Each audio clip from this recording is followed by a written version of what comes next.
Hello everyone, मैं ओम प्रकाश प्रजापति। आज हम ट्रू मीडिया के पॉडकास्ट में एक ऐसी शख्सियत से जुड़वा रहे हैं जो सहारनपुर से चलकर ट्रू मीडिया स्टूडियो आए हैं। आप अंतर्राष्ट्रीय स्तर पर कई रिकॉर्ड होल्डर हैं, समाजसेवी हैं और कृषि प्रधान क्षेत्र से आते हैं। आप हैं डॉक्टर राकेश छोकर जी। राकेश छोकर जी, आपका ट्रू मीडिया के पॉडकास्ट में हार्दिक अभिनंदन है, स्वागत है, वेलकम है। बहुत बहुत शुक्रिया, बहुत बहुत धन्यवाद। छोकर साहब, हम जैसा कि ट्रू मीडिया पॉडकास्ट के परंपरा है कि हम प्रश्नों की ओर चलते हैं जी। हम जानना चाहते हैं कि आपका जीवन, आपका बचपन कृषक परिवार में हुआ है, आपका जन्म कृषक परिवार में हुआ है, तो कृषि के क्षेत्र में आपकी प्रारंभिक जो बचपन आपका बीता है या प्रारंभिक जीवन की जो शुरुआत हुई है वो कैसे हुई? आदरणीय, मैं एक मध्यम वर्गीय किसान परिवार से हूँ और मेरा बचपन उसी किसानी में बीता है जी। कृषि क्षेत्र से जुड़े रहे। बागवानी का क्षेत्र, सहारनपुर का परिक्षेत्र बागवानी का क्षेत्र माना जाता है, आम का, और एक फूलम, ये कहते हैं कि आलू बुखारा भी के रूप में एक क्षेत्र आता था जो उस क्षेत्र का जनक माना जाता था यह क्षेत्र। तो मैं उस भूमि से आया हूँ जो गंगा यमुना के बीच का ये दो क्षेत्र है। अपने आप को धन्य मानता हूँ वाह कि मैं ऐसी पवित्र और उपजाऊ भूमि से संबंध रखता हूँ। तो कृषि अपने परिवार का अभिन्न अंग रहा है, यही एक विरासत में मिला। तो ये तो मैं अपने आप के धन्य मानता था कि लोग जब कहते थे किसानों को अन्नदाता के रूप में कहते हैं तो बड़ा अच्छा लगता है, बड़ा ये कहूँ अपने आप को गौरवान्वित मैं खुद को महसूस करता था। और लेकिन जब देखते हैं कि जो आज कृषि को लेकर के व्यवस्थाएं हैं तो वहाँ कहीं ना कहीं वो कुछ समस्याएं जो खड़ी हुई हैं, तो ये लगता है कि जीवन में कृषि ही से केवल हम सपनों की उड़ान नहीं भर सकते। तो वो कमी खली जरूर कि जो व्यवस्थाएं हैं, जो अपनी औपचारिकताएं हैं जीवन को लेकर के, आर्थिक अक्षमताएं हैं, वो पूर्ण नहीं कर पाते केवल कृषि से। लेकिन कृषि का कार्य करते करते हम दूसरे फील्ड से सहायता से जुड़ सकते हैं, ये खूबी भी है। जी जी जी। कृषि के अलावा आप क्या क्या व्यापार या बिजनेस करते हैं आप? अभी तो परिवार तो दूसरा व्यापार करते हैं, दूसरे खांडसारी उद्योग से लोग जुड़े हुए, जैसे कोल्हू वगैरह, इन सब से पहले एक जुड़ाव था। लेकिन अब धीरे धीरे कहीं लकड़ी का व्यापार चल रहा है। एक हमारे क्षेत्र में पॉपुलर बहुतायत में पैदा होता है। पॉपुलर का जो पेड़ होता है जिससे प्लाई बनती है, वो अधिक मात्रा में उपजाऊ होता है। क्या बात है।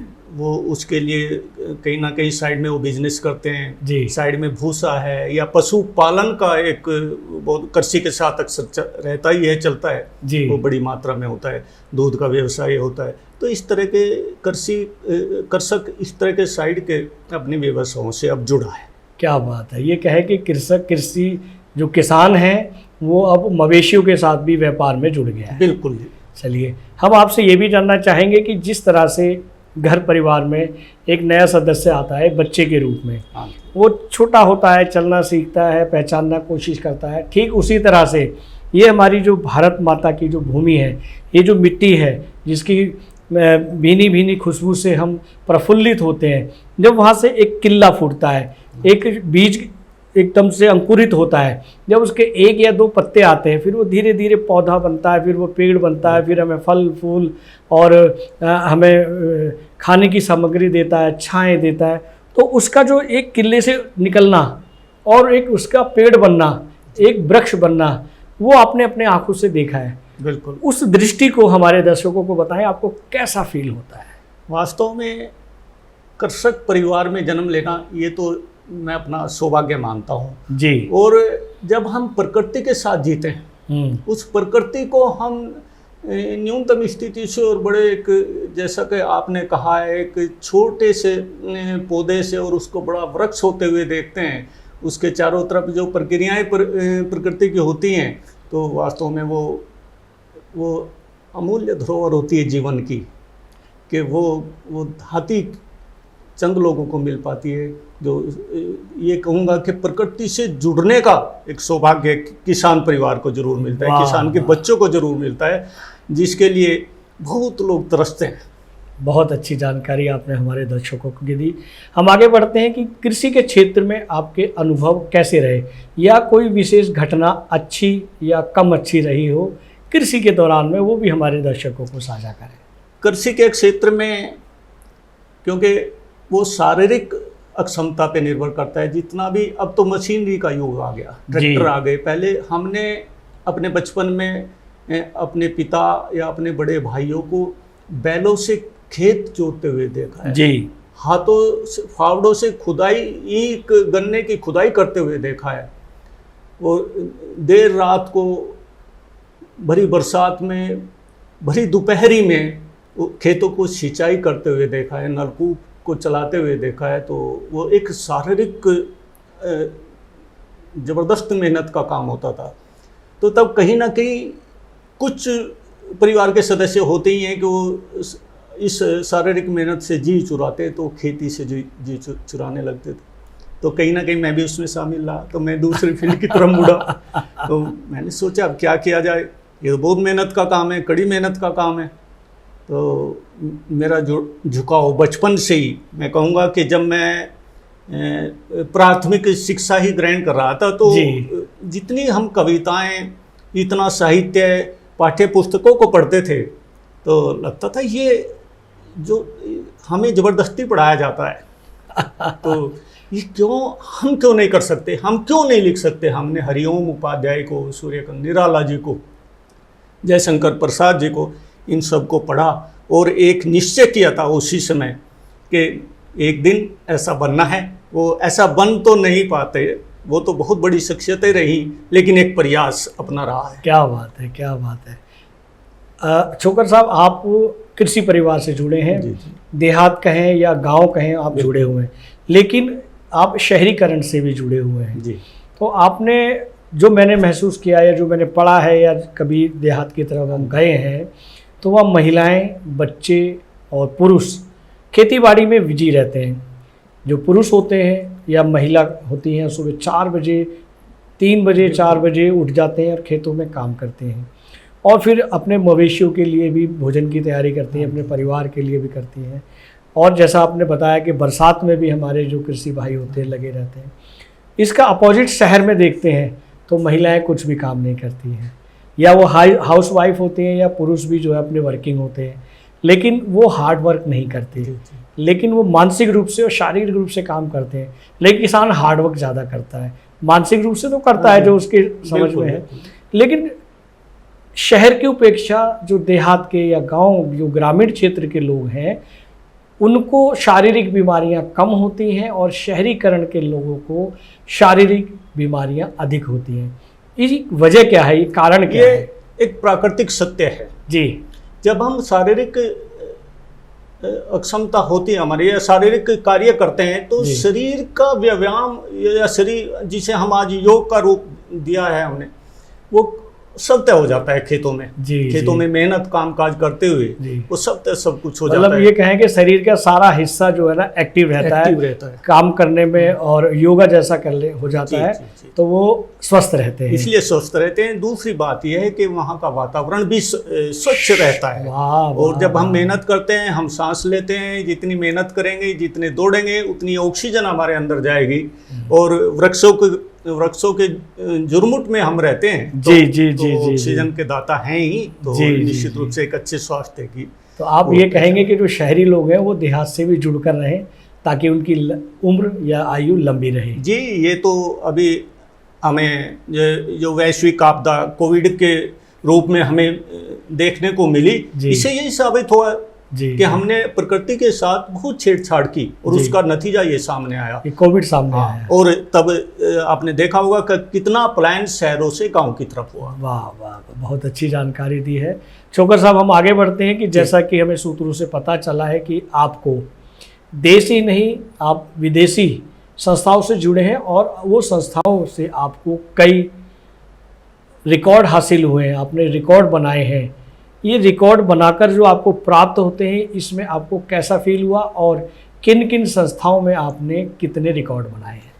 ये बहुत अच्छा क्वेश्चन आपने किया जी। मेरा मन हमेशा ये रहा है कि मैं अच्छी उड़ान भरूं, जी अच्छी से अच्छी ऊंचाई तक पहुंचूं। जी और असंभव कुछ भी नहीं होता जी इंसान के लिए। जब वो प्रयास करता है तो वो हर उपलब्धि, हर ऊंचाई छू सकता है। बिल्कुल। ये अपनी मित्र मंडली ऐसी रही है कि कहीं जी। ना कहीं वो मेरे लिए प्रेरणा स्रोत रहे। जी जी जी जी तो मैं यूएन से ही शुरू करता हूँ। जी यूएन के वॉलंटियर के रूप में भी मैं काम करता हूँ। जी और जितनी फूड समिट, हेल्थ समिट या दूसरे ऑनलाइन इवेंट यूएन के हुए हैं तो वो मैं अटेंड करता हूँ। वहाँ भाषा या दूसरी चीज़ें वो अवरोध नहीं बनती। जी जी जी तो मैं वो अच्छा लगता है कि मैं वैश्विक सोच के साथ वैश्विक स्तर पर वाह, अपनी कोई सहभागिता निभाता हूँ। बहुत अच्छी बात। और बड़ी बात ये हुई, मेरा हौसला तब बढ़ा तो यूएन के महासचिव एंटोनियो गुटेरेस साहब भी किसी समिट में थे तो हम लोग वो अटेंड की। क्या बात है। तो अच्छा लगता है कि हम ऐसी शख्सियतों के साथ, इतने बड़े ऑर्गेनाइजेशन के साथ जिसे वर्ल्ड मानता है, जी, जी। उनके साथ उनकी मीटिंग्स में हम लोग उपस्थित रहते हैं। हम्म, और बड़ी बात एक ये मेरे लिए गर्व की बात रही कि एक समिट के बाद संयुक्त राष्ट्र संघ की उप महासचिव अमीना जे मोहम्मद साहब का मेल मुझे मिलता है और उन्होंने मेरी जो हौसला अफजाई और समिट में उपस्थित होने का धन्यवाद दिया। तो वो मेरे लिए बड़ा सुनहरा मौका था और मेरा सीना चौड़ा हो गया कि ऐसी शख्सियतें वाह। आज मुझे याद करती हैं। बहुत अच्छी बात है। आपने जो रिकॉर्ड हासिल किए हैं उन रिकॉर्ड्स के बारे में भी बताएं। ये रिकॉर्ड्स की कहानी तो मैं अक्सर सोचता था ये रिकॉर्ड कैसे बनते हैं। मेरे कई साथी रिकॉर्ड बना गिनीज बुक में, लिम्का बुक में, ये कैसे बनते हैं। तो मैंने उनसे बात करता था, थोड़ा बहुत जानकारी वो आधी अधूरी जानकारी मिलती थी जी। लेकिन जैसे कोविड, वैश्विक आपदा कोविड का जो पीरियड आया, इसने बहुत चीज़ों को जन्म दिया है। बहुत नई चीज़ें सामने आई हैं उभर के। तो ये ऑनलाइन प्रोग्राम्स का सिस्टम तब बहुत बड़े लेवल पे शुरू हुआ। तो मेरे एक मित्र थे प्रभु चौधरी, साहित्य में एक बड़ा नाम है, वो एक संगठन चलाते हैं राष्ट्रीय शिक्षक संचेतना। तो वो उनकी मीटिंगें बहुत होती थी, ऑफलाइन मीटिंग होती थी। तो मैंने उन्हें सुझाव दिया कि आप ऑनलाइन मीटिंग करें, कैसे होगा।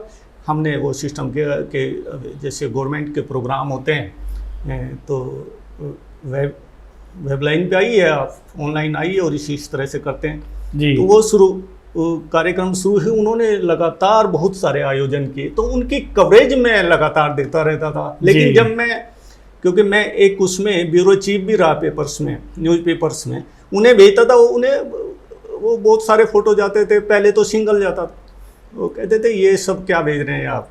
लेकिन फिर भी उन्होंने पॉजिटिव रेस्पॉन्स दिया, लगातार मेरे उन प्रोग्राम्स को पब्लिश किया जी। और वो इतने पब्लिश हुए कि वो एक रिकॉर्ड बन गया। क्या बात है। वो पहला रिकॉर्ड मेरा था। तो इंडिया बुक ऑफ रिकॉर्ड ने उसे दर्ज किया। छोकर साहब, आपका अंतर्राष्ट्रीय संस्थाओं से भी काफ़ी जुड़ाव रहा है, उनके साथ का आपका अनुभव कैसा रहा, वो भी हमारे दर्शकों को साझा करें। बिल्कुल, जितनी राष्ट्रीय अंतर्राष्ट्रीय संस्थाएं हैं, खासकर मैं मानता हूं अंतर्राष्ट्रीय संस्थाएं, उनसे जुड़ने का एक विशेष अनुभव तो होता है। हम देखते हैं कि वहाँ हम पूरे वैश्विक स्तर की बात करते हैं, मानवता की बात करते हैं, पूरी धरातल की बात करते हैं जी, पूरी सृष्टि की बात करते हैं जी, तो उससे जुड़ना इसलिए महत्वपूर्ण है कि हम वहाँ पूरी मानवता के लिए काम करने का हमें अवसर मिलता है। वाह। यूएन से मैं जुड़ा, यूएन से कहीं ना कहीं जब मैं समिट में अक्सर हिस्सा लेता हूं तो पूरे भूमंडल की बात होती है जी जी, तो जी। ऐसा लगता है कि मैं पूरी मानवता के लिए काम कर रहा हूं, अपनी कुछ सहभागिता दर्ज कर पाता हूं। बहुत अच्छी बात, आपने बहुत अच्छी जानकारी दी कि आप विश्व स्तर की सोचते हैं, भारत के साथ साथ तमाम देशों की आप दुख दर्द को महसूस करते हैं और चर्चा करते हैं, उसके लिए बहुत आपको साधुवाद। हम आगे बढ़ते हैं कि पत्रकारिता के क्षेत्र में आपका कैसा अनुभव रहा, कोई ऐसी याद हो जो आपको विशेष, आपको जिसने प्रफुल्लित किया हो या दुख का कारण बना हो, वो भी हमारे दर्शकों को आप पत्रकारिता से मेरा जुड़ाव बचपन से रहा जी। और आपको सुनकर आश्चर्य लगेगा कि जब हम लोग ग्रेजुएशन कर रहे थे उससे पहले से ही मेरे एक मित्र रहे नीरज गुप्ता, उन्होंने मिलकर के एक साप्ताहिक पत्र चलाया और उस समय चलाया कि तब बड़ा मुश्किल था पत्रकारिता करना। संसाधनों का जबरदस्त अभाव और जो तकनीक आज है वो तब नहीं थी जी। तो वो ग्रामीण अंचल में पत्रकारिता करना एक बड़ी टेढ़ी खीर थी। ये कहूँ कि हमने जमीनी स्तर से पत्रकारिता को शुरू किया। वाह।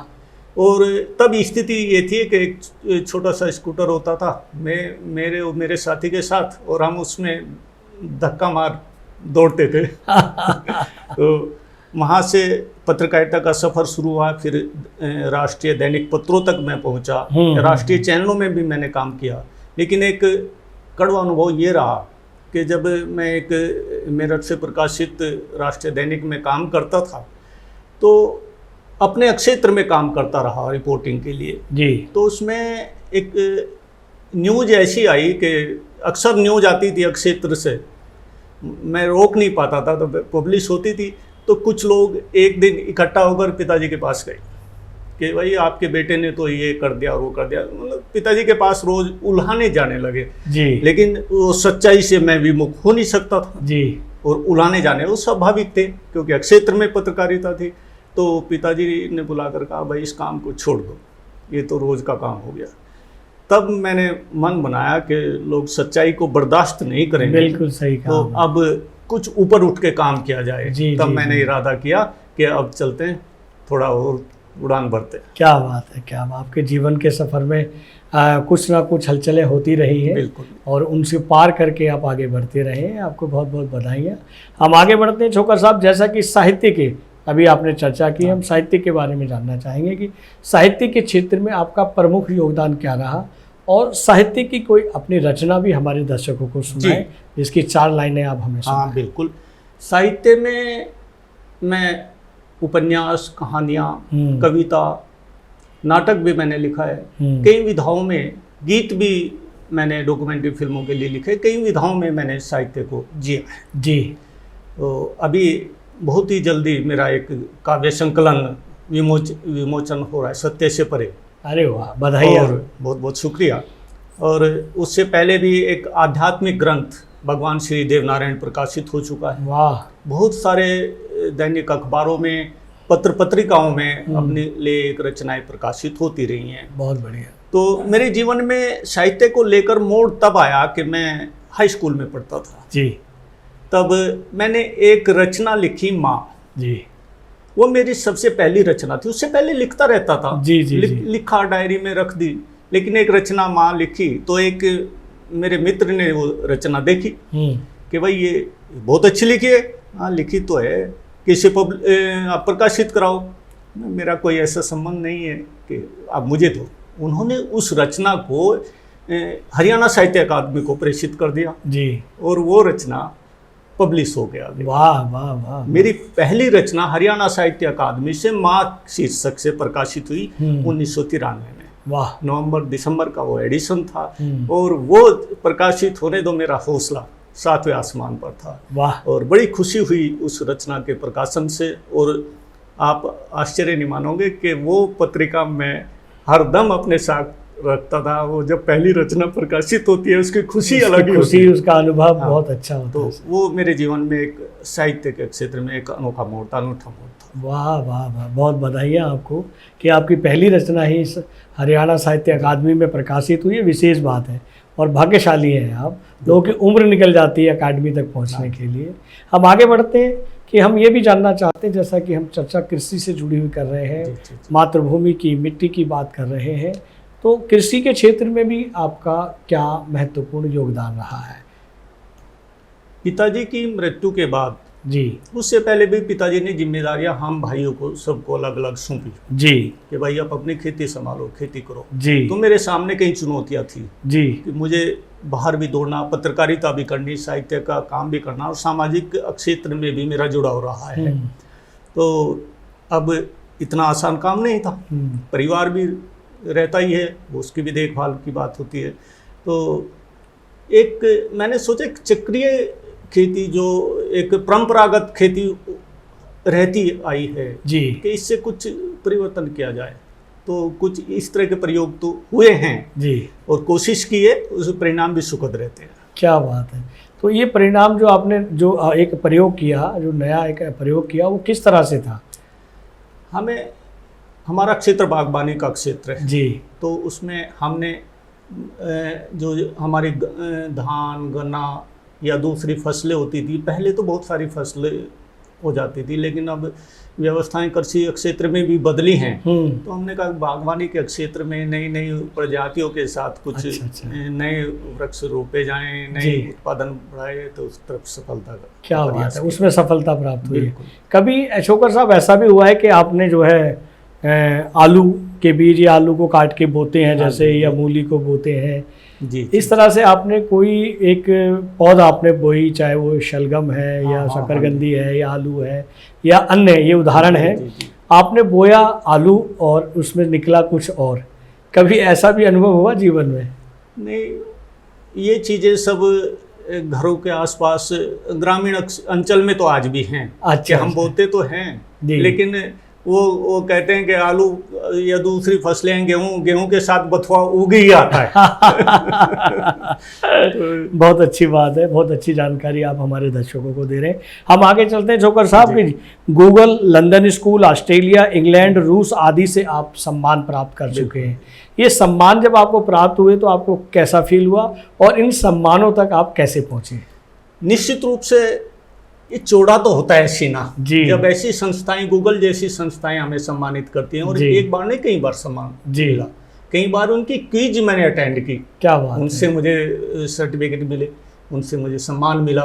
तो कई यूनिवर्सिटीज बाहर की हैं, उन्होंने मुझे सम्मान दिया। तो कहीं तो मेरी उपलब्धियों के कारण मुझे मिला जी। और कई बार मैंने क्विज वगैरह अटेंड की, उनके प्रोग्राम्स अटेंड किए, तो वो सम्मान मिला। वाह वाह वाह वाह। अक्सर ऐसे इस तरह की कई संस्थाएं हैं विदेश की। अब ऑस्ट्रेलिया की एक संस्था की मैं बात करता हूँ, जो वाटर के लिए यानी कि जल संरक्षण के लिए काम करती है। वाह वाह वाह। मिसेज मीना गुली एक है, थ्रस्ट नाम की एक संस्था चलाती है जी। मैं एक साल में उसके कई प्रोग्राम वर्चुअल रूप से अटेंड करता हूँ। वाह, तो अक्सर मुझे बड़े सम्मान भेजती रहती है। बहुत अच्छे, बहुत अच्छे। हम आगे बढ़ते हैं जोकर साहब, आपके तो सम्मान इतने हैं, आप इतनी अंतर्राष्ट्रीय संस्थाओं से जुड़े हुए हैं कि आपके लिए तो प्रश्न ही हमारे कम पड़ रहे हैं। हम शाम तक भी बात करें तब भी बातचीत पूरी नहीं हो पाएगी, फिर भी हमारी इच्छा है कि हम आपसे कुछ और प्रश्न करें। आगे बढ़ते हैं। जैसा कि नासा द्वारा लगातार 26 बार उपग्रह लॉन्च इवेंट के दौरान आपने वर्चुअल गेस्ट के रूप में आप वहाँ उपस्थित रहे हैं, वो अनुभव आपको कैसा लगा? ये बड़ा विस्मयकारी है, बड़ा, ये कहता हूँ, बड़ा शानदार एक अनुभव होता है जी। जब किसी भी इनसेट का या किसी भी उपग्रह को जब हम लॉन्च होते हुए देखते हैं जी जी जी, और उसकी पूरी प्रक्रिया को देखते हैं जी, वो भले वैश्विक स्तर का, नासा आज वैश्विक स्तर पे काम तो करता है। बिल्कुल बिल्कुल। जब हमारा इसरो, हमारे देश का इसरो कोई उपग्रह, अभी देखो कितनी उपग्रह लॉन्च हुए, तो कितनी खुशी हमें हुई। नई नई खोजें, नए नए अन्वेषणों का, और नए नए प्रयोग हो रहे हैं, नए नए प्रयोगों का वो सफल होते हैं, नई नई उपलब्धियां हमारे सामने होती है। बिल्कुल। तो तब बड़ा रोमांच होता है। और लगातार खूबी ये रही कि मैंने कोई गैप नहीं दिया किसी भी लॉन्च इवेंट में, लगातार किए। इसलिए मेरे 5 वर्ल्ड रिकॉर्ड ये इस क्षेत्र में बने, नासा के साथ, नासा की उपलब्धियों के साथ। वाह, और वाह, एक विशेष सम्मान नासा की ओर से मुझे प्लेनेट डिफेंडर यानी ग्रह रक्षक के रूप में भी प्रदान किया। बहुत अच्छी बात है। मैं दूसरे रिकॉर्ड के बारे में भी अगर बात करूं तो ये अभी तक मेरे कुल 13 विश्व रिकॉर्ड अभी बने हैं। क्या बात। और एक विश्व record world book of records London की तरफ से मुझे विशेष तौर से मिला। उसके लिए मैंने कोई अप्लाई नहीं किया जी, लेकिन उन्होंने मेरी उपलब्धियों को ऑनलाइन देख करके जी, और मुझे वो सर्टिफिकेट भेजा। तो वो मेरे जीवन की सबसे बड़ी खुशी थी कि किसी ने मेरी इन उपलब्धियों को इतने मन से काउंट करके और मुझे ये सम्मान दिया। जी जी जी, बहुत अच्छी बात, बहुत साधुवाद है। ये आपके कार्य हैं, ये आपकी उपलब्धियां हैं, ये आपके अनुभव हैं। हम आगे बढ़ते हैं कि आप एक हिंदी फिल्म में गीतकार के रूप में भी आप जाने जाते हैं, उस विषय में भी हमारे दर्शकों को बताएं। मेरे बॉलीवुड में कुछ कलाकार साथी गण हैं, तो उनके सहयोग से मुझे कुछ डॉक्यूमेंट्री फिल्म्स में भी टाइटल सॉन्ग देने का मौका मिला। वाह और वाह अभी तक 6 फिल्मों में मैं टाइटल सॉन्ग दे, सेंसर बोर्ड से पास भी हैं। वाह वाह वाह वाह। और इसमें ऑक्सीजन, लहरिया कट हम्म, और आपका ख्वाहिश एक अधूरी कहानी, उसमें बहुत अच्छे सॉन्ग मेरे हैं। अंदर भी उसमें सॉन्ग है टाइटल सॉन्ग के अलावा भी। जी।